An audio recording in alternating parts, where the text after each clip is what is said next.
கிறிஸ்துவுக்குள் எனக்கு அன்பானவர்களே, ஆண்டவராகிய இயேசு கிறிஸ்துவின் இனிய நாமத்தினாலே இந்த காலை வேளையிலே உங்கள் ஒவ்வொருவரையும் வாழ்த்துகிறதிலே அதிக மகிழ்ச்சி அடைகிறேன். கர்த்தர் மீண்டும் ஒரு புதிய நாளை உங்களுக்கும் எனக்கும் தந்து ஆண்டவருடைய வார்த்தைகளுக்கு நேராக நம்மை திருப்பி இருக்கிறார். அதற்காக நம் ஆண்டவருக்கு நன்றி செலுத்துவோம். சிஎஸ்ஐ கோவை திருமண்டலம், சிஎஸ்ஐ சிவகிரி போதக சேகரத்தின் சார்பாக உங்கள் ஒவ்வொருவரையும் அன்போடு கூட வாழ்த்துகிறதிலே அதிக மகிழ்ச்சி அடைகிறேன்.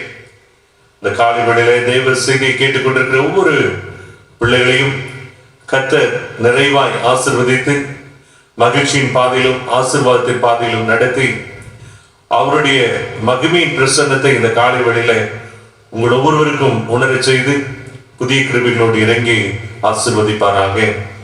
இந்த ஆராதனைக்கு ஆரம்பமாக தலைகளை தாழ்த்தி தேவ சமூகத்திலே நம்மை அர்ப்பணித்து நாம் ஜெபிப்போமா? நேற்றும் இன்றும் என்றும் மாறாத அன்பின் ஆண்டவரே, ஆசீர்வதிக்கப்பட்ட நல்ல நாளுக்காக நன்றியோடு துதிக்கிறோம் துதிக்கிறோம் துதிக்கிறோம் ஸ்தோத்திரிக்கிறோம். ஆண்டவரே, நீர் பரிசுத்தர் பரிசுத்தர் பரிசுத்தர் பரிசுத்தர் என்று சொல்லி துதிக்கிறோம். உம்மாலே செய்யக்கூடாத அதிசயமான அற்புதமான காரியங்கள் ஒன்றுமில்லை என்று சொல்லி மகிமைப்படுத்துகிறோம். ஆண்டவரே அப்பா, இந்த நல்ல நாளிலும் ஆண்டவரே நாங்கள் உம்மை நோக்கி பார்க்க ஜெபிக்க பரிசுத்த ஓய்வு நாளின் காலை வேளையில ஆண்டவரே நாங்கள் வீடுகளில் அமர்ந்து தேவ செய்தி ஆண்டவரே முகநூல் வாயிலாக கேட்க கர்த்தர் எங்களுக்கு பாராட்டி இருக்கிற கிருபைகளுக்காக நன்றி செலுத்துகிறோம். ஆண்டவரே, இந்த இப்படிப்பட்ட ஒரு உறவுகளை கர்த்தர் எங்களுக்கு அமைத்து தந்ததற்காக நன்றி செலுத்துகிறோம். ஆண்டவரே, ஆனாலும் கூட தகப்பனே, அடைக்கப்பட்டிருக்கிற தேவாலயத்தின் கதவுகள் திறக்கப்படவும் ஆண்டவரே நாங்கள் சகோதர சகோதரிகளாக இணைந்து ஆண்டவரே ஆலய பிரகாரங்களில் அமர்ந்து உம்மை துதித்து உயர்த்தி மகிமைப்படுத்த கர்த்தர் ஆண்டவரே சீக்கிரமாய் ஆண்டவரே ஆலயத்தினுடைய கதவுகள் திறக்கப்பட உதவி செய்யும்படி நாங்கள் ஜெபிக்கிறோம். ஆண்டவரே, இந்த நாளிலும் கூட தகப்பனே, இந்த தேவ செய்தி கேட்கிற ஒவ்வொரு பிள்ளைகளையும் உடைய கரத்தில் ஒப்புக் கொடுக்கிறோம். ஆண்டவரே, என்னென்ன சூழ்நிலைகள் மத்தியிலே ஆண்டவரே பிள்ளைகள் இருக்கிறார்கள் என்பது நமக்கு தெரியும். ஆண்டவரே, அநேக மகிழ்ச்சியான சூழ்நிலைகள் இருக்கிறவர்கள் உண்டு, வருத்தப்பட்டு கொண்டிருக்கிற அநேக மக்கள் உண்டு, போராடி கொண்டிருக்கிற அநேக மக்கள் உண்டு. ஆண்டவரே, ஆனாலும் நீர் எங்களுக்கு கொடுத்திருக்கிற ஒரு ஆறுதலின் வாக்குத்தத்தம் உண்டு. வருத்தப்பட்டு பாரம் சுமக்கிறவர்களே, நீங்கள் எல்லாரும் என்னிடத்தில் வாருங்கள், நான் உங்களுக்கு இளைப்பாறுதல் தருவேன் என்று சொன்ன ஆண்டவர் எங்களோடு இருக்கிறேன். ஆமாண்டவரே, இந்த வேளையிலும் கூட தகப்பனே உம்முடைய ஆண்டவரே சமூகத்திலே எங்களுடைய நுகத்தை நாங்கள் ஒப்புக் கொடுக்க ஆண்டவரே முழு மனதோடு முழு ஆத்மாவோடு முழு பலத்தோடு கூட தகப்பனே நாங்கள் ஆராதனை செய்து உம்மை மகிமைப்படுத்த எங்களுக்கு நீர் உதவி செய்யும்படி நாங்கள் ஜெபிக்கிறோம். ஆண்டவரே, இந்த ஆராதனை வேளையை நீர் பொறுப்பெடுத்துக் கொள்ளுங்க. பாடுகிற பாடல்கள், சிந்திக்கிற வேத வசனங்கள் மூலமாய் உடைய சத்தியத்தை இன்னும் அதிகமாய் நாங்கள் கற்றுக்கொள்ள நீர் எங்களுக்கு உதவி செய்யும்படி நாங்கள் ஜெபிக்கிறோம். பெரிய காரியங்களை செய்தருளும் இயேசு மூலம் ஜெபங்களும் நல்ல பிதாவே, ஆமென். அன்பானவர்களே, இந்த நாளிலும் கூட கர்த்தருடைய தேவ செய்திக்கு நேராக கடந்து செல்வதற்கு முன்பாக ஒரு பாடல் ஒன்றை இந்த வேளையில நாம் பாடுவோம். இந்த பாடல் தெரிந்தவர்கள் நீங்கள் உங்களுடைய இல்லங்களிலே அமர்ந்த நிலையிலேயே கரங்களை தட்டி உற்சாகமாக என்னோடு இணைந்து பாடி கர்த்தரை மகிமைப்படுத்தும்படி உங்களை அன்பாய் அழைக்கிறேன். அல்ல அல்ல குறையாத அன்பு, ருசிக்க ருசிக்க தேவிட்டாத அன்பு, சொல்ல சொல்ல முடியாத அன்பு, என் இயேசுவின் இணையில்லாத அன்பு, என் இயேசுவின் இணையில்லாத அன்பு, அல்ல அல்ல குறையாத அன்பு, ருசிக்க ருசிக்க தேவிட்டாத அன்பு, சொல்ல சொல்ல முடியாத அன்பு, என் இயேசுவின் இணையில்லாத அன்பு, என் இயேசுவின் இணையில்லாத அன்பு. பேரை சொல்லி அழைத்த அன்பு, என்னை உயர்த்தி வைத்த உன்னத அன்பு. பேரை சொல்லி அழைத்த அன்பு, என்னை உயர்த்தி வைத்த உன்னத அன்பு. என்னை கவர்ந்து கொண்ட இயேசுவின் அன்பு, என்னை கவர்ந்து கொண்ட இயேசுவின் அன்பு. அல்ல அல்ல குறையாத அன்பு, ருசிக்க ருசிக்க தேவிட்டாத அன்பு. சொல்ல சொல்ல முடியாத அன்பு, என் இயேசுவின் இணையில்லாத அன்பு. என் இயேசுவின் இணையில்லாத அன்பு. என்னையும் அபிஷேகித்த அன்பு, என்னை அதிசயமாய் நடத்தி வந்த அன்பு. என்னையும் அபிஷேகித்த அன்பு, என்னை அதிசயமாய் நடத்தி வந்த அன்பு. என்னை கவர்ந்து கொண்ட இயேசுவின் அன்பு, என்னை கவர்ந்து கொண்ட இயேசுவின் அன்பு. அல்ல அல்ல குறையாத அன்பு, ருசிக்க ருசிக்க தேவிட்டாத அன்பு. சொல்ல சொல்ல முடியாத அன்பு, என் இயேசுவின் இணையில்லாத அன்பு. என் இயேசுவின் இணையில்லாத அன்பு.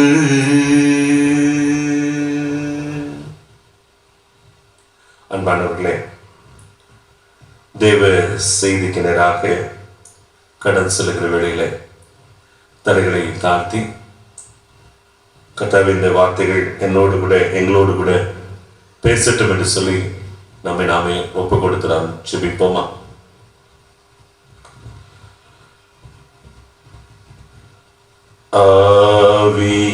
ஆவியானவரே,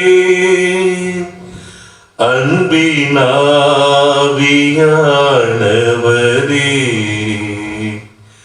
இப்போ வாரும், இறங்கி வாரும் எங்கள் மத்தியிலே. இப்போ வாரும், இறங்கி வாரும் எங்கள் மத்தியிலே.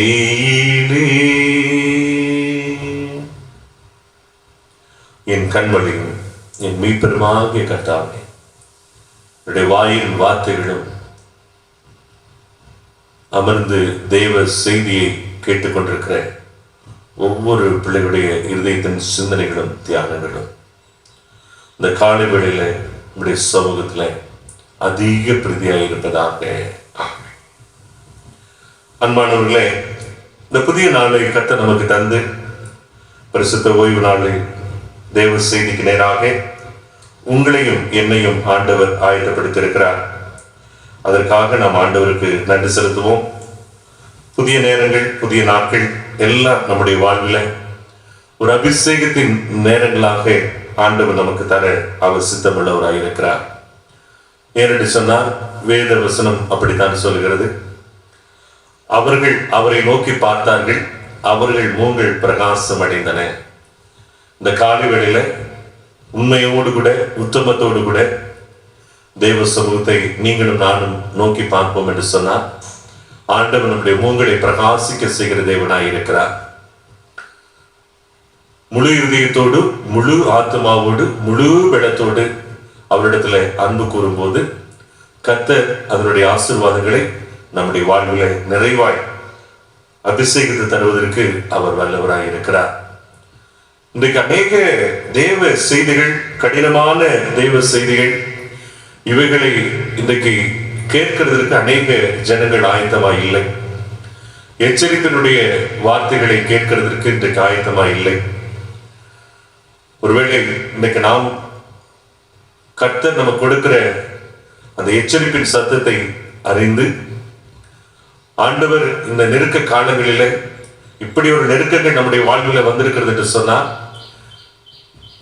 100 ஆண்டுகளுக்கு முன்பாக இருந்த ஜனங்களுக்கு வந்த அதே நெருக்கம் நம்முடைய வாழ்வில் வந்திருக்கிறது என்று சொன்னால் நாம் தேவனை விட்டு கர்த்தருடைய வார்த்தை விட்டு கர்த்தருக்கு கீழ்ப்படுகிற அனுபவத்தை விட்டு எங்காவது நாம் பின்வாங்கி இருக்கிறோமா, அல்லது உலக பிரகாரமாக தேவனை ஆராதனை செய்கிறவர்களாக உலக பிரகாரமாக தேவனை தேடுகிறவர்களாக நாம் இருந்திருக்கிறோமா, அல்லது கர்த்தருக்கு கொடுக்க வேண்டிய நேரங்கள் கர்த்தருக்கு கொடுக்க வேண்டிய ஆராதனைக்குரிய கணங்கள் இவைகளை நாம் ஒருவேளை செலுத்தாதபடிக்கு உலகத்திற்குரிய காரியங்களை நாம் செலுத்தி இருக்கிறோமா என்பதெல்லாம் நம்மை நாமே சீர்தூக்கி பார்த்துக் கொள்ள அழைக்கப்படுகிறோம். உண்மையாய் கர்த்தருக்கு ஆராதனை செய்து கர்த்தருக்காக இன்றைக்கும் இரத்த சாட்சியாய் பாடுபட்டு கொண்டிருக்கிற மக்கள் அநேகர் இருக்கிறார்கள். ஊழியர்கள் மாத்திரமல்ல, விசுவாசிகளும் அப்படி கர்த்தருக்கு என்று சொல்லி வைராக்கியத்தோடு கூட கர்த்தருடைய வார்த்தை நிமித்தமாக எத்தனை இடர்கள் வந்தாலும் கூட நான் கர்த்தருடைய வார்த்தை விட்டு பின்வாங்குகிறது இல்லை என்று சொல்லுகிற அந்த உறுதிகளை தரித்திருக்கிற அநேக ஜனங்கள் இருக்கிறார்கள். அப்படிப்பட்ட அந்த விசுவாசம் நம்முடைய வாழ்வில இந்த காலை வேளையில கடந்து வர வேண்டும் என்று சொல்லி கர்த்தர் விரும்புகிறார். கர்த்தருடைய வார்த்தை சொல்லுகிறது நிமித்தமாக கர்த்தருடைய வார்த்தை எச்சரிப்பினுடைய வார்த்தைகள் அநேகருக்கு நாம் சொல்லுகிறது நிமித்தமாக அநேக நேரங்களிலே இடர்கள் உண்டாக்கப்படுகிற அனுபவங்கள் நமக்கு உண்டு. இன்றைக்கு கடைசி காலங்களிலே நீங்களும் நானும் நின்று கொண்டிருக்கிறோம். நம்மை குற்றவாளியாக நிறுத்தப்படுகிற சூழ்நிலைகளுக்குள்ளாக நாம் நின்று கொண்டிருக்கிறோம். அரசாங்கத்திற்கு முன்பாக, உலகத்திற்கு ஒத்த வேஷம் தரித்தவர்களுக்கு முன்பாக, உலகத்தின் அதிபதிகளுக்கு முன்பாக நாம் குற்றம் உள்ளவர்களாக குற்றம் சாட்டப்பட்டவர்களாக நிற்கப்பட போகிற நேரத்தில் தான் நீங்களும் நானும் இருந்து கொண்டிருக்கிறோம். அநேகர் யோசித்துக் கொண்டிருக்கிறார்கள், இன்னும் காலம் இருக்கிறது, வருஷங்கள் இருக்கிறது, இன்னும் என்னுடைய நாட்கள் எல்லாம் வேறு விதத்தில் கடந்து போகிறது என்று சொல்லலாம் யோசித்துக் கொண்டிருக்கிறார்கள். வேதம் சொல்கிறது, காலம் சமயமாயிற்று. கடைசி காலத்தினுடைய எச்சரிப்பினுடைய வார்த்தைகள், எச்சரிப்பினுடைய சத்தங்களுக்கு நேராக நாம் கடந்து வந்திருக்கிற நேரங்களில் நீங்களும் நானும் நின்று கொண்டிருக்கிறோம். கொள்ளை நோய்களும் பூமி அதிர்ச்சிகளும் இன்றைக்கு பெருகிக் கொண்டிருக்கிற இந்த நாட்கள் எல்லாம் வரும்போது உலகம் அழிவுக்கு முன் அடையாளமாக சொல்லப்பட்ட சம்பவங்களிலே இவைகளெல்லாம் இப்பொழுது நடந்து கொண்டிருக்கிறது. இயற்கையினுடைய சீற்றங்கள் எல்லாம் இன்றைக்கு மாறிக்கொண்டிருக்கிறது. இந்த காலகட்டங்களிலே நீங்களும் நானும் எப்படிப்பட்ட நிலையிலே விசுவாசத்தை காத்துக்கொள்ள வேண்டும் என்று சொல்லி நாம் சிந்தித்து பார்க்க அழைக்கப்படுகிறோம். ஆண்டவராகிய இயேசு கிறிஸ்து தன்னுடைய ஊழியத்தின் நாட்களில தன்னுடைய சீசர்களிடத்திலே அவர் பேசிக் கொண்டிருக்கும் போது பரிசுத்த யோவான் எழுதின நற்செய்தி நூல் 16ஆம் அதிகாரம் 1-2 வசனங்களை நீங்கள் பார்ப்பீர்கள் என்று சொன்னால் ஆண்டவர் சொல்லுகிறார், நீங்கள் இடரில் அடையாதபடிக்கு இவைகளை உங்களுக்கு சொல்லுகிறேன் என்று சொல்லி ஒரு காரியத்தை சொல்லுகிறார். எவைகளை என்று சொன்னால் அங்கே யோவான் 16:2 ஆண்டவர் தொடர்ந்து சொல்லுகிறார், அவர்கள் உங்களை ஜெப ஆலயங்களுக்கு புறம்பாக்குவார்கள், மேலும் உங்களை கொலை செய்வார்கள். அதோடு மாத்திரமல்ல, நாம் தேவதூசனம் சொல்லுகிறோம் என்று சொல்லி பொய்யான குற்றச்சாட்டுகள் எல்லாம் சுமத்தி உலகத்தினுடைய காரியங்களுக்கு அதிபதிகள் போடுகிற சட்டங்கள் காரியங்களுக்கெல்லாம் கீழ்ப்படியவில்லை என்று சொல்லி குற்றப்படுத்துகிற காலங்கள் எல்லாம் வரும் என்று சொல்லி வேதத்தில் திட்டமாய் நமக்கு சொல்லப்பட்டிருக்கிறது. ஜெபாலயங்களுக்கு புறம்பாக தள்ளப்படுகிற காரியங்கள், அதோடு மாத்திரமல்ல நம்மை கொலை செய்வதற்கும் அவர்கள் எத்தனைத்து நம் மீது சீறி பாய்கிற அனுபவங்கள் எல்லாம் வரப்போகிறது என்று சொல்லி வேதம் சொல்கிறது. இந்த வார்த்தைகளை கேட்கிற நாம் அநேக நேரங்களில் யோசித்துக் கொண்டிருக்கிறோம், இவைகள் எனக்கு நடக்காது, எனக்கு சம்பவிக்காது என்று சொல்லி. ஏதோ வேறு இடங்களிலே, வட மாநிலங்களிலே, வட தேசங்களிலே, வெளிநாடுகளிலே இவைகள் எல்லாம் நடக்கும், என்னுடைய இடத்துல இப்படி நடக்கிறதுக்கு வாய்ப்பில்லை என்று சொல்லி நாம் யோசித்துக் கொண்டிருக்கிறோம். ஆனால் இன்றைக்கும் அநேக விசுவாசிகள் மாத்திரமல்ல, தேவ ஊழியர்களும் இன்றைக்கு இரத்த சாட்சிகளாக மரித்துக் கொண்டிருக்கிறார்கள். கர்த்தருடைய வேத வசனத்தை சொன்னதினாலே கடந்த நாட்களிலே மிஷனரியாக இருந்த அருமையான தேவ மனிதன் சுட்டு கொல்லப்பட்ட சம்பவத்தை நாம் கடந்த வாரத்தில் நாம் பார்த்தோம். அவர் அந்த இன மக்களுக்காகவே அவர் தன்னுடைய ஊழியத்தை அர்ப்பணித்து அந்த இன மக்களிடத்திலே இருந்த ஒரு மகளை அவர் தன்னுடைய மனைவியாக தெரிந்து கொண்டு திருமணம் செய்து பிள்ளைகளோடு கூட ஊழியத்தை செய்து கொண்டிருந்த அந்த தேவ மனுஷனுக்கு நடந்த சம்பவம் கடந்த வாரத்துல நாம் பார்த்தோம். வெகு நாட்களுக்கு முன்பாக அல்ல, கடந்த வாரத்துல. ஆக இந்த காரியங்கள் நடந்து கொண்டிருக்கிற நேரத்துல இன்றைக்கு ஜெப ஆலயங்களுக்கு நாம் புறம்பாக்கப்பட்டிருக்கிறோம். நம்முடைய ஆலயத்துக்குள்ளாக நாமே இன்றைக்கு வந்து ஆராதனை செய்ய முடியாத ஒரு சூழ்நிலை. நம்முடைய ஆலயத்துக்குள்ளாக நாம் அமர்ந்து தேவனை கரங்களை தட்டி உற்சாகமாய் தேவனை மகிமைப்படுத்த முடியாத ஒரு சூழ்நிலை. இவைகளெல்லாம் நெருக்கப்பட்டுக் கொண்டிருக்கிற காலங்களிலும் கூட இன்றைக்கு உலகத்தை சார்ந்து மாத்திரம் ஓடிக்கொண்டிருக்கிற அனுபவத்துல நீங்களும் நானும் நின்று கொண்டிருப்போம் என்று சொன்னால் தேவனுடைய ஆசீர்வாதத்தை நாம் இழந்து போவோம். ஆண்டவர் இது முன்னாகவே ஆண்டவர் முன்குறித்து சொன்ன வார்த்தைகள் தான் இப்பொழுது நிறைவேறிக் கொண்டிருக்கிறது. ஒருவேளை கர்த்தர் நமக்கு இறங்கும்படி, நமக்கு ஒரு அனுக்கிரகத்தின் நேரங்களை கொடுக்கும்படி நாம் கெஞ்சுகிறவர்களாக இருப்போம் என்று சொன்னால் ஒருவேளை ஆண்டவர் நமக்கு இறங்கி ஒரு புதிய நன்மைகளை தருவதற்கு அவர் சித்தமுள்ளவராக இருக்கிறார். யோவான் 16:3 நாம் பார்க்கும்போது எதனால் இப்படி அவர்கள் செய்கிறார்கள், ஏன் இப்படி குற்றப்படுத்துகிறார்கள், கொலை செய்கிறார்கள், ஜெபாலயங்களுக்கு புறம்பாக நம்மை தள்ளுகிறார்கள் என்று சொல்லி பார்ப்போம் என்று சொன்னால், அவர்கள் பிதாவையும் என்னையும் அறியாதபடியால் இவைகளை உங்களுக்கு செய்வார்கள். பிதாவை என்று சொன்னால் கர்த்தரை, அது ஆவிக்குரிய அர்த்தம் கர்த்தரை. என்னையும் என்று சொன்னால் கர்த்தருடைய வார்த்தை. அப்போ கர்த்தரையும் கர்த்தருடைய வார்த்தையும் அவர்கள் அறியாதனாலே அவர்கள் இந்த காரியங்களை செய்கிறார்கள். இன்றைக்கு கர்த்தரை ஆராதனை செய்து கொண்டிருக்கிற தேவ ஆலயங்களிலே வந்து தேவனை மகிமை கொடுத்துக் கொண்டிருக்கிற அநேக தேவ பிள்ளைகளுடைய வாழ்க்கையில கூட இன்றைக்கு கர்த்தரை குறித்து, கர்த்தருடைய வார்த்தை குறித்து பயம் இல்லை. கர்த்தருடைய வார்த்தைகளுக்கு நடுங்கிற அனுபவங்கள் இல்லை. ஏதோ ஞாயிற்றுக்கிழமை ஆராதனைக்கு போறோம், கொஞ்ச நேரம் உட்கார்ந்து இருக்கிறோம், திரும்ப உலகத்திற்கு காரியங்களை வேலையை நோக்கி ஓடிக்கொண்டிருக்கிறோம் என்று சொல்லுகிற அனுபவத்தில் தான் இருக்கிறார்கள். உலகத்தின் வேலையெல்லாம் இன்றைக்கு முடக்கப்பட்டிருக்கிறது. எதை நோக்கி நம்ம ஓடி போனோமோ, எதை நம்ம முக்கியத்துவப்படுத்தி கர்த்தருக்கு கொடுக்க வேண்டிய நேரத்தை கொடுக்காதபடிக்கு நம்முடைய வருமானத்தை கருதி, நம்முடைய சுயத்தை கருதி, நமக்கு அந்த வேலையை கொடுத்ததே கர்த்தர், நமக்கு அந்த ஆசீர்வாதத்தை கொடுத்ததே கர்த்தர் என்று சொல்லி மறந்து ஆண்டவருடைய ஆராதனை நேரத்தில் பாதி ஆலயம் ஆராதனையில கூட எழுந்து ஓடுகிறவர்களை பார்க்கிறோம். எனக்கு வேலை இருக்கு, நான் போறேன். கர்த்தருக்கு கொடுக்க வேண்டிய நேரத்தை கூட கொடுக்காத ஒரு நிலை. இது நிமித்தமாகவே இன்றைக்கு இப்படிப்பட்ட நெருக்கங்கள் நாம் சந்தித்துக் கொண்டிருக்கிறோம். அப்போஸ்தலர் 8:1 சொல்லுகிறது, இயேசுவை கிறிஸ்து என்று சொன்னார், அந்த நாட்களிலே கொலை செய்தார்கள். இயேசு கிறிஸ்துவை கிறிஸ்து என்று சொல்லி, இரட்சகர் என்று சொல்லி அறிக்கை செய்தவர்கள் எல்லாம் கொலை செய்தார்கள். அப்போஸ்தலர் 7:53-60 இருக்கிற வசனங்களை நாம் பார்ப்போம் என்று சொன்னால், அதிலே ஸ்தேவான் அப்படிப்பட்ட தண்டனைக்குள்ளாக தள்ளப்படுகிற அனுபவத்தை நாம் பார்க்க முடிகிறது.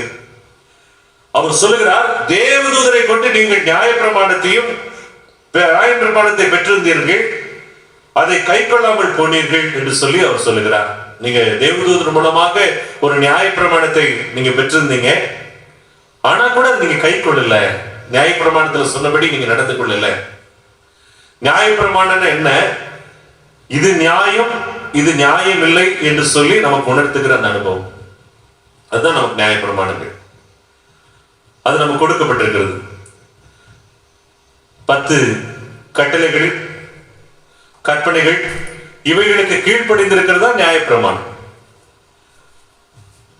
எது நியாயம் என்று சொல்லி அங்கே நமக்கு சொல்லப்பட்டிருக்கிறது.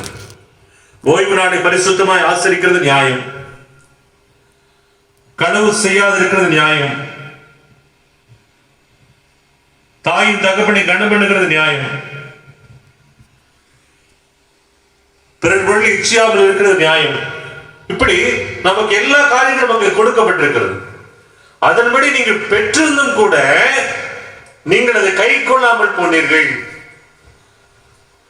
தேவனாகிய கர்த்தர் ஒருவருக்கே நீங்கள் ஆராதனை செய்யுங்கள் என்று சொல்லி நியாயப்பிரமாணத்தினுடைய ஆசீர்வாதத்தினை நீங்கள் பெற்றிருந்தும் கூட அதை நீங்கள் கை கொள்ளாமல் போனீர்கள் என்று சொல்லி அவர்கள் சொல்லுறார். அப்படி ஸ்தேவான் சொன்னதினாலே அங்க நடந்த சம்பவம் என்ன? இவைகளை கேட்ட போது அந்த ஜனங்கள் எல்லாம் மூர்க்கம் கொண்டு பல்லை கடித்து ஸ்தேவான் மீது கொலை செய்ய கல்லை எறிந்தார்கள். அப்போ கர்த்தருடைய வார்த்தை இதுதான் சொல்லி நீ கர்த்தருடைய வார்த்தையின்படி நடங்கன்னு சொல்றதுனால ஒரு மனுஷன் கொல்லப்படுகிறான். எனக்கு ஏதாவது செய்யுங்க நம்ம கேட்கல. என்னுடைய ஊழியத்துக்கு எனக்கு தேவைகளை சந்திங்கன்னு சொல்லல. நீங்க கர்த்தருடைய வாசனங்களுக்கு கீழ்ப்படிந்து நடங்க. இந்த தேவதூதனுடைய மூலமாக அபிஷேகத்தினாலே பெற்றுக்கொண்ட அந்த வார்த்தைகளின்படி நீங்க நடங்கன்னு சொன்னதுனால நடந்த சம்பவம் என்ன? ஒரு மனுஷனை கொலை செய்கிற அளவுக்கு மூர்க்கம். காரணம் என்ன? அவர்கள் கர்த்தரை அறியாதவர்களாகவும் கர்த்தருடைய வார்த்தையாக அந்த வசனத்தை அறியாதவர்களாகவும் இருந்ததுனால இப்படிப்பட்ட காரியங்களை செய்கிறார்கள். அப்போஸ்தலர் 9ஆம் அதிகாரம் 1-2 நீங்க பார்ப்பீர்கள் என்று சொன்னால், சவுல் சீசர்களை கொலை செய்யும்படியாக சீறி பாய்ந்து பிரதான ஆசாரியனோடு இணைந்து அவரிடத்திலே ஜெபாலயத்திலே அவர்களை புறம்பாக்குவதற்கு ஓலை வாங்கினான் என்று சொல்லி பார்க்கிறோம். கர்த்தருடைய கிறிஸ்து என்று சொல்லி, அவர் மேசியா என்று சொல்லி, அவர் இரட்சகர் என்று சொல்லி, அவரை பற்றிக் கொள்ளுகிறவர்களுக்கு தான், இயேசு கிறிஸ்துவை பற்றிக் கொள்ளுகிறவர்களுக்கு தான் மீட்பு என்று சொல்லுகிறவர்களை ஜெபாலயங்களுக்கு புறம்பாக்கின அனுபவங்கள். இது அந்த 1ஆம் நூற்றாண்டு காலங்களில் இது நடந்த ஒரு அனுபவம். இன்றைக்கு நீங்களும் நானும் கூட இன்றைக்கு நாம் ஜெபாலயங்களுக்கு புறம்பாக்கப்பட்டிருக்கிறோம். ஜெபாலயத்திலிருந்து தள்ளி வைக்கப்பட்டிருக்கிறோம். இத்தனை நெருக்கங்கள் வந்ததும் கூட நாம் கர்த்தருடைய வசனத்தை விட்டு, வார்த்தைகளை விட்டு எங்க நாம் விலகி இருக்கிறோம் என்று சொல்லி நம்மை நாமே இன்னும் சீர்தூக்கி பார்க்காத அனுபவத்துல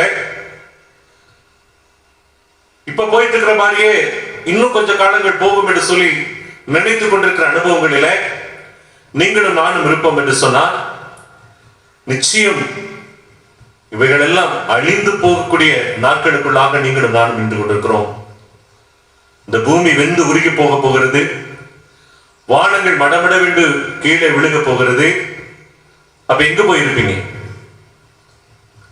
எங்கிருந்து தேவனுடைய ஆசீர்வாதத்தை பெற்றுக்கொள்ள முடியும்? பூமியில் அத்தனை வீடுகளை கட்டி வைத்துக் கொண்டு, அத்தனை சொத்துக்களை சேர்த்து வைத்துக் கொண்டு, இதுதான் எனக்கு ஆதாரம் என்று சொல்லி நம்பிக்கொண்டிருக்கிற இத்தனை காரியங்களும் வெந்து உருகி போக போகிறது.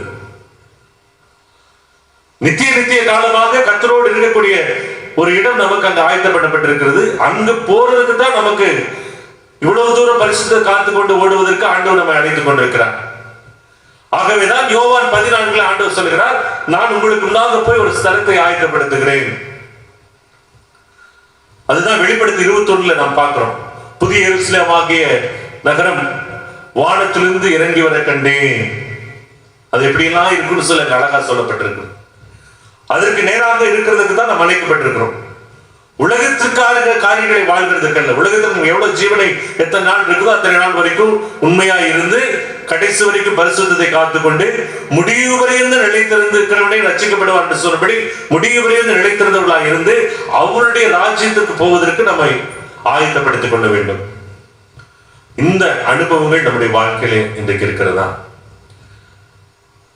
ஒருவேளை இந்த வார்த்தைகள் கேட்கும் போது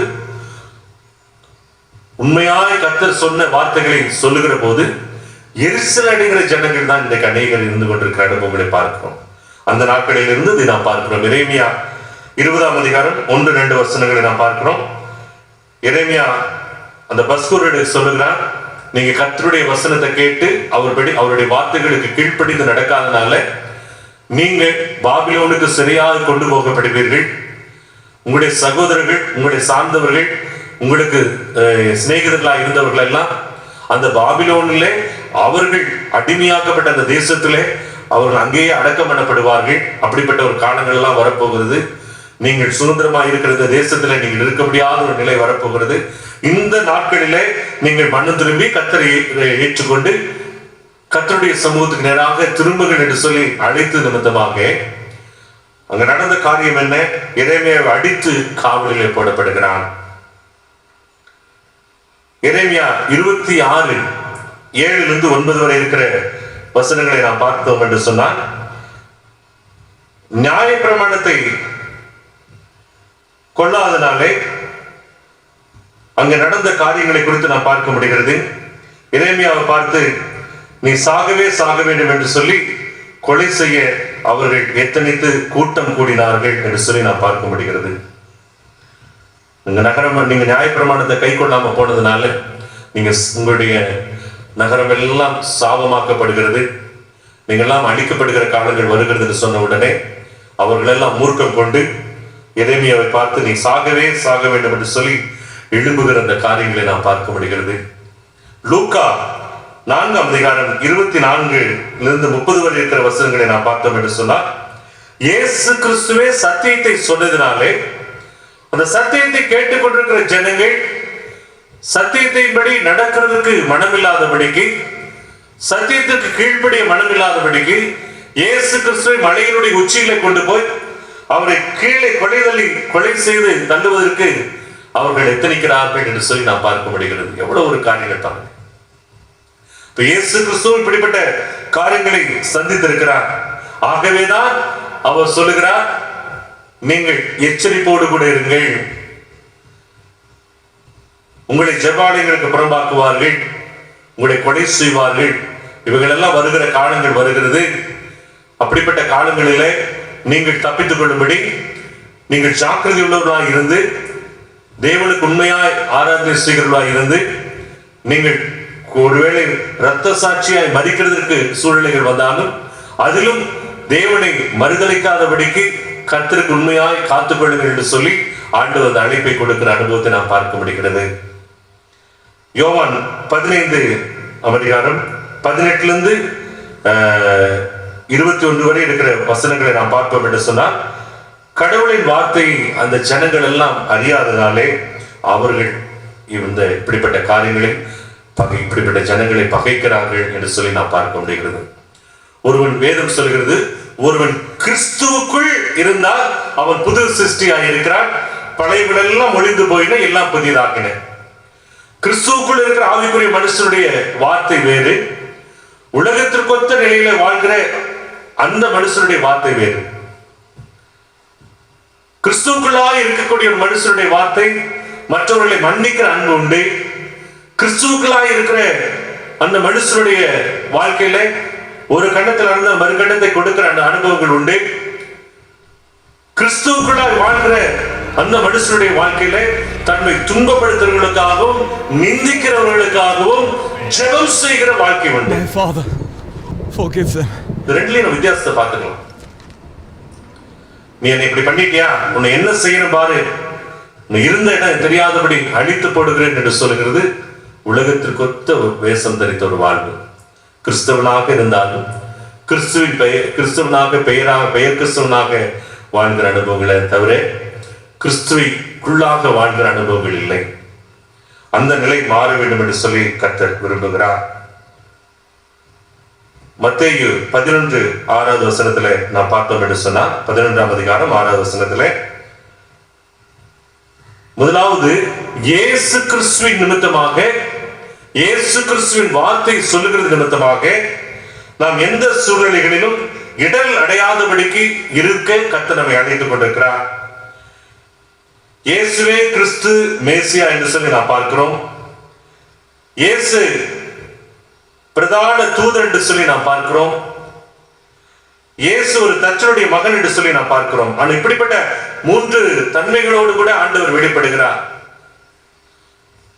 ஆனால் அவர் தன்னுடைய வாழ்க்கையில போதித்த எல்லா காரியங்களையுமே, உபதேசித்த எல்லா காரியங்களையுமே அவர் தன்னுடைய வாழ்க்கையில செயல்படுத்தினவராக காணப்பட்டார்.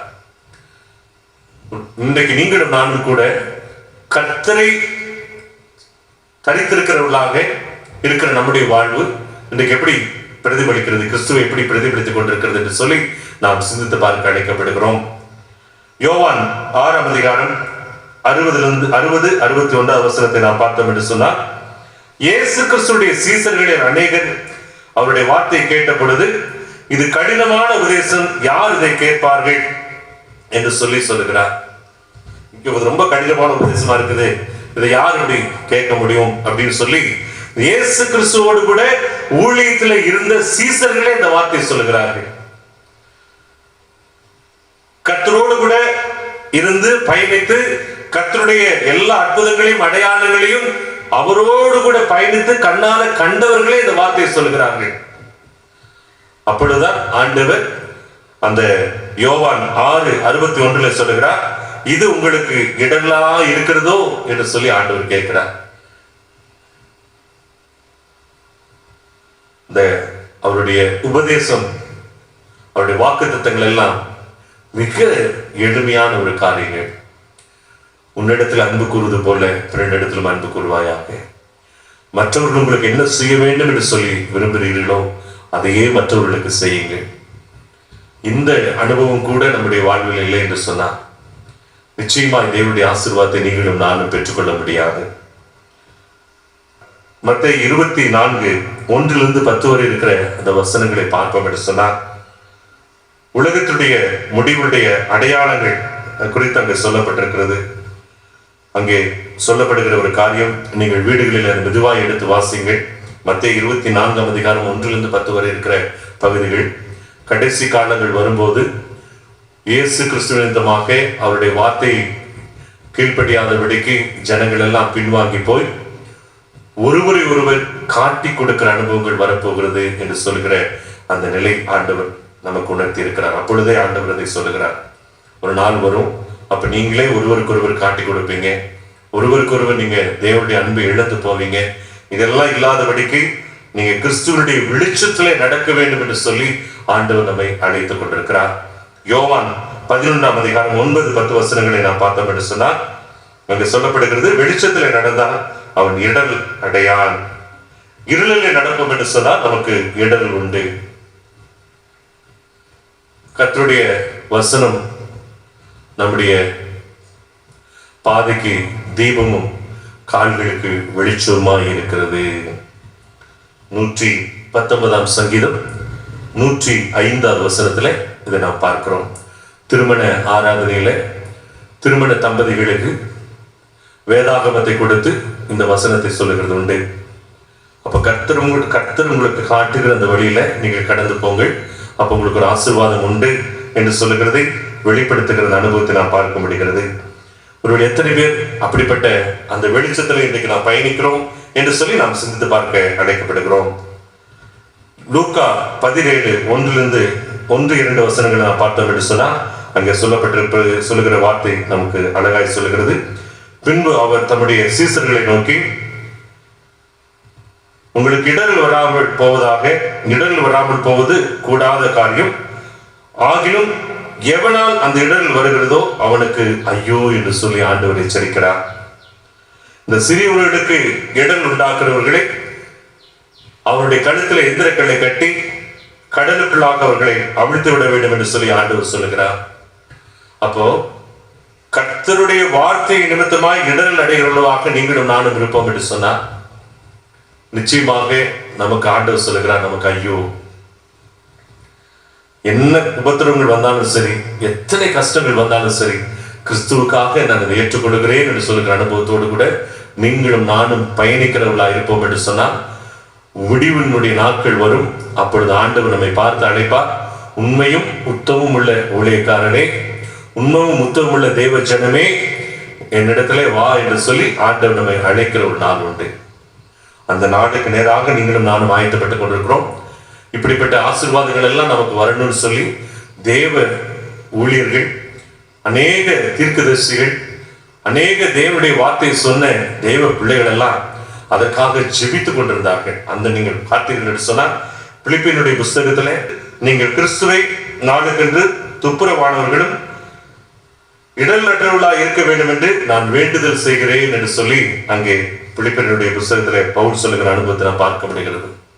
நீங்க இப்போ கிறிஸ்துவுடைய நாளுக்காக உங்களுடைய துப்புரவாக்கி நீங்கள் பரிசுத்தமாக்கி கொண்டு தூய்மையாக்கி கொண்டு நீங்கள் ஆயத்தப்பட வேண்டும். நீங்கள் அவருடைய நாள் வரைக்கும் அந்த விசுவாசத்திலே இடல் அடைந்து போகாதபடிக்கு நீங்கள் காத்துக் கொள்ளப்பட வேண்டும் என்று சொல்லி நான் அனுதினமும் கர்த்தருடைய சமூகத்தில் நான் வேண்டுதல் செய்து கொண்டிருக்கிறேன் என்று சொல்லி ஆண்டவர் சொல்கிறார்.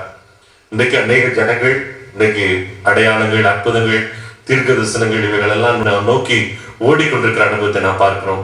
கிறிஸ்துவை நோக்கி ஓடுகிற அனுபவங்கள் குறைந்து இப்படிப்பட்ட அனுபவத்தை நோக்கி ஓடிக்கொண்டிருக்கிற காரியங்கள் நாம் பார்க்கிறோம். நாம் அரைக்கதவுகளை பூட்டி தேவ சமூகத்தில் அமர்ந்து நாம் ஜெபித்தாலே கர்த்தர் நம்முடைய சத்தத்தை கேட்டு நமக்கு இறங்குகிற தேவன், நமக்கு வெளிப்பாடுகளை கொடுக்கிற தேவன், நமக்கு அற்புதங்களை அடையாளங்களை நம்முடைய வாழ்க்கையில செய்கிற தேவன் நம்மோடு இருக்கிறார் என்பதை அநேக மணி நேரங்களில நாம் மறந்து போகிறோம். அந்த நாட்களிலும் கூட அதைத்தான் அநேக தேவ பிள்ளைகள் செய்தார்கள். 1 கொரிந்தியருடைய புத்தகத்துல யூதர்கள் அடையாளத்தையும் கிரேக்கர்கள் ஞானத்தையும் தேடுவார்கள் என்று சொல்லி நாம் பார்க்கிறோம். ஆனால் அந்த நாட்களிலே யூதர்கள் அடையாளத்தை தேடினார்கள், கிரேக்கர்கள் ஞானத்தை தேடினார்கள். இன்றைக்கும் நாமும் தீர்க்க தரிசனங்களையும் உலகத்தை சார்ந்த காரியங்களை நாம் தேடிக்கொண்டிருக்கிற அனுபவத்தில் தான் இருந்து கொண்டிருக்கிறோம். இந்த காரியங்கள் மாறி கிறிஸ்துவை உண்மையாய் தேடுகிற அனுபவங்கள், ஆண்டவருடைய வாக்கு தத்தங்களை வார்த்தைகளுக்கு கீழ்ப்படுகிற அனுபவங்கள், இவைகளோடு கூட நாம் இருப்போம் என்று சொன்னால் நாம் இடர்கள் அடையாதபடிக்கு தேவ சமூகத்திலே மகிழ்ச்சியா இருந்து அவருடைய நாளுடைய நேரம் வரைக்கும் பரிசுத்தை காத்துக்கொண்டு ஓடுகளா இருப்போம் என்று சொன்னால் நிச்சயம் அவருடைய நாளில நம்மை அந்த கரம் பிடித்து ஆண்டவர் நம்மை அழைத்து செல்கிற அந்த அனுபவம் உண்டு. ஆண்டவர் நம்மை கரம் அசைத்து அழைக்கிற அந்த அனுபவங்கள் உண்டு.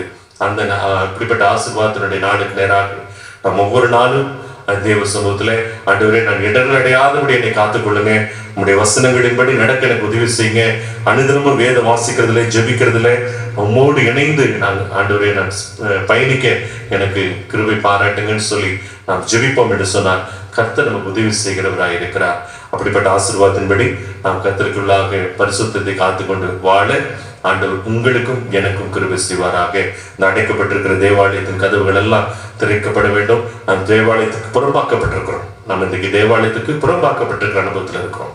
நீ அடுத்து கொலை செய்யப்படுகிற அனுபவங்கள் தான். அந்த நிலைக்கு நாம் தள்ளப்படுவதற்கு முன்னாக தேவ சமூகத்துக்கு முன்னாக நாம் பரிசுத்தை காத்துக்கொண்டு ஆண்டவரே எனக்கு உங்களுடைய இரக்கத்தை காண்பீங்கன்னு சொல்லி ஜெபிக்கிறவர்களா இருப்போம் என்று சொன்னார் ஆண்டவர் நாம் அந்நிய தேசத்திலே பரதேசிகளாய் அடக்கம் பண்ணப்படுகிற அந்த பஸ்கூனுடைய சகோதரர்களை போல சிநேகிதர்களை போல நாம் இல்லாதபடிக்கு பரிசுத்தமான ஒரு வாழ்வு நமக்கு காணப்பட ஆண்டவர் நமக்கு உதவி செய்வார். அப்படிப்பட்ட வாழ்வுக்கு நேராக நாம் பரிசுத்தை காத்துக்கொள்ள ஆண்டவர் நமக்கு உதவி செய்வாராக. தலைகளை தாழ்த்தி தெய்வ சமூகத்துல நம்மை அர்ப்பணித்து ஆண்டவரே இந்த ஓய்வு நாளில நான் கேட்ட செய்தி அப்படியே விட்டு கடந்து போனவர்களா இல்லை, இதன்படி வாழ ஆண்டவரே எனக்கு உதவி செய்யுங்கன்னு சொல்லி நாம் ஜெபிப்போம் என்று சொன்னார் கர்த்தர் பெரிய காரியங்களை செய்ய வல்லவராக இருக்கிறார். நாம் ஜெபிப்போமா? அன்பின் ஆண்டவரே, கேட்ட வேத வசனங்களுக்காய் நன்றி. கர்த்தருடைய வார்த்தை எங்களை நோக்கி வரும்போது ஆண்டவரே இந்த வார்த்தையின்படி நடக்கிறவர்களாய் நாங்கள் காணப்பட எங்களுக்கு உதவி செய்யுங்க.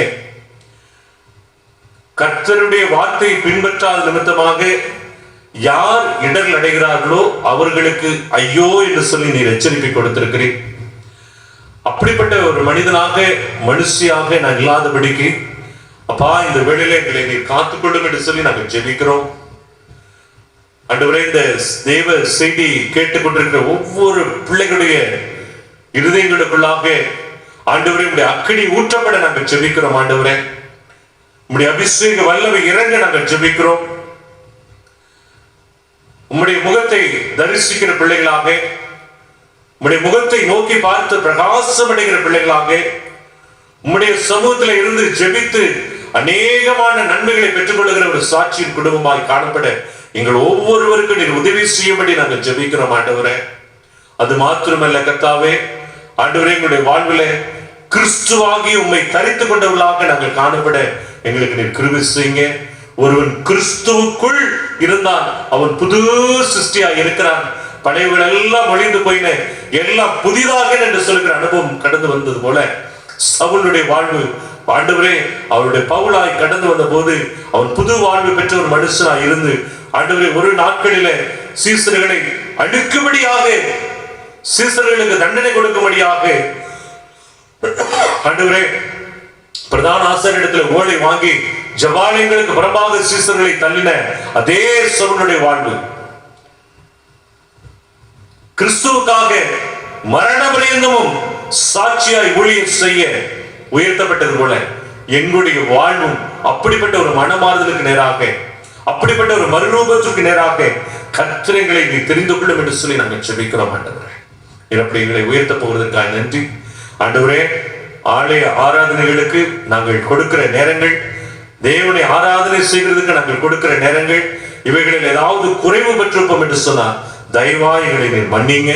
ஆண்டவரே உமக்கு கொடுக்க வேண்டிய நேரங்களையும் உமக்கு செலுத்த வேண்டிய கனத்தையும் மகிமையும் நாங்கள் எந்த நிலைகளிலும் ஆண்டவரை விட்டு விலகாதபடிக்கு, உலகத்தில் இருக்கக்கூடிய வேலை நீர் எங்களுக்கு கொடுத்த ஆசீர்வாதம், உலகத்தில் இருக்கக்கூடிய ஆஸ்தி நீர் எங்களுக்கு கொடுத்த ஆசீர்வாதம், உலகத்தில் இருக்கக்கூடிய அந்தஸ்து நீர் எங்களுக்கு கொடுத்திருக்கிற ஆசீர்வாதம், உலகத்தில் இருக்கிற பிள்ளைகள் நீர் எங்களுக்கு கொடுத்திருக்கிற ஆசீர்வாதம், உலகத்தில் இருக்கிற உறவுகள் நீர் எங்களுக்கு கொடுத்திருக்கிற ஆசீர்வாதம், இதெல்லாம் நீர் கொடுத்தது ஆண்டவரே.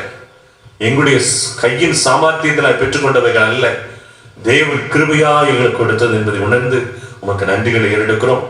ஆண்டவரே இதை உணர்ந்து வாழ எங்களுக்கு உதவி செய்யுங்க அப்பா. உலகத்துக்குரிய முக்கியத்துவங்களை கொடுத்து ஓடின நேரங்களுக்காக நாங்கள் வருந்துகிறோம். ஆண்டவர் இனியும் அப்படி நாங்கள் ஓடி நாங்கள் கொலை செய்கிற நேரங்களுக்கு உள்ளாக நீ தள்ளப்படாதபடிக்கு எங்களை தயவாய் காத்துக்கொள்ள நாங்கள் ஜெபிக்கிறோம். ஆண்டவரே கர்த்தர் அப்படி உதவி செய்ய போகிற நேரங்களுக்காக நின்று செலுத்துகிறோம். நாளில தேவ செய்தியை கேட்கிற ஒவ்வொரு பிள்ளைகளை ஆசீர்வதிங்க. வியாதிகள், போராட்டங்கள், கண்ணீர்கள் மத்தியில் இருக்கிற எல்லா பிள்ளைகளையும் கர்த்தர் சந்திங்க. கொரோனா வியாதியில பாதிக்கப்பட்டிருக்கிற அநேகமாயிரம் பிள்ளைகளுக்காக ஜெபிக்கிறோம்.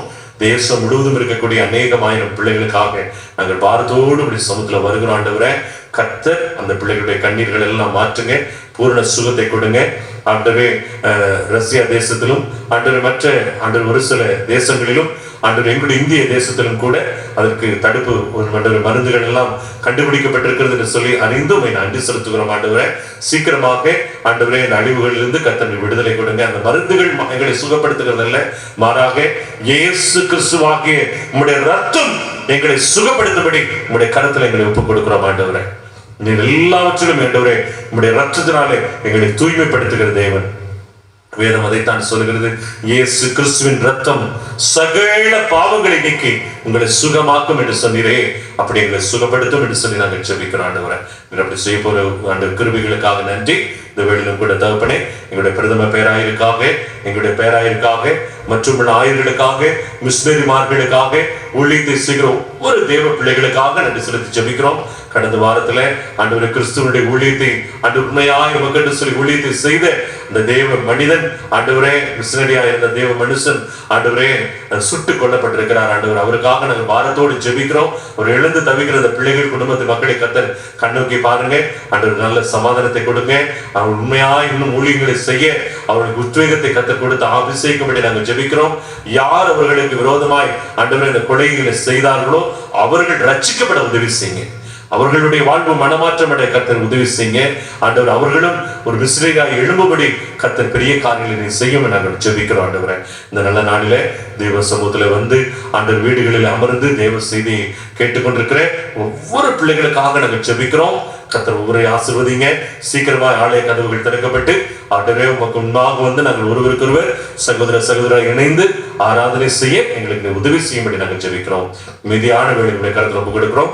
நீர் பொறுப்பெடுத்துக் கொள்ளும், ஆசீர்வதியும், வழிநடத்தும். இயேசு மூலம் ஜெபம் கேளும் நல்ல பிதாவே, ஆமென். என் ஆத்துமாவே கர்த்தரை ஸ்தோத்திரி, என் முழுமை பரிசுத்த நாமத்தை ஸ்தோத்திரி. என் ஆத்துமாவே கர்த்தரை ஸ்தோத்திரி, அவர் செய்த சகல உபகாரங்களையும் மறவாதே. ஆமென்.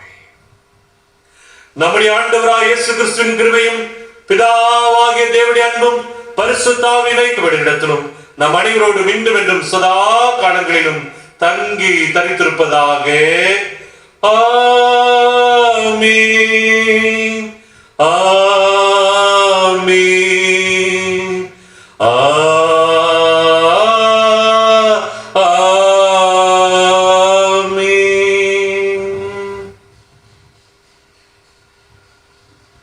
அன்பானவர்களே, இவ்வளவு நேரங்கள் தேவ செய்தியை பொறுமையோடு கேட்டு கர்த்தருடைய வார்த்தைக்கு நேராக உங்களை திருப்பி உங்கள் இல்லங்களில் அமர்ந்து நீங்கள் தேவனுடைய ஆராதனை செய்வதற்காக நான் கர்த்தரை மகிமைப்படுத்துகிறேன். தொடர்ந்து கேட்ட சத்தியத்தில் நாம் நிலைத்திருந்து நன்மையின் ஆசீர்வாதங்களை பெற்றுக்கொள்ள ஆண்டவர் நம் ஒவ்வொருவருக்கும் கிருபை செய்வாராக. சீக்கிரமாக தேவாலய கதவுகள் திறக்கப்பட்டு புதிய ஆசீர்வாதத்தோடு கூட நாம் ஒருவருக்கொருவர் சந்தித்து கர்த்தரை மகிமைப்படுத்த ஆண்டவர் நமக்கு கிருபை பாராட்டுவாராக. தொடர்ந்து இதற்காக நீங்கள் உற்சாகத்தோடு ஜெபியுங்கள். கர்த்தர் பெரிய காரியங்களை செய்வார். அப்படிப்பட்ட ஆசீர்வாதத்தினாலே நிறைவாய் ஒவ்வொரு நாளும் நிரப்பப்பட்டு கர்த்தருக்கு சாட்சியை ஜீவிக்க ஆண்டவர் உங்களுக்கும் எனக்கும் கிருபை செய்வாராக. ஆமென்.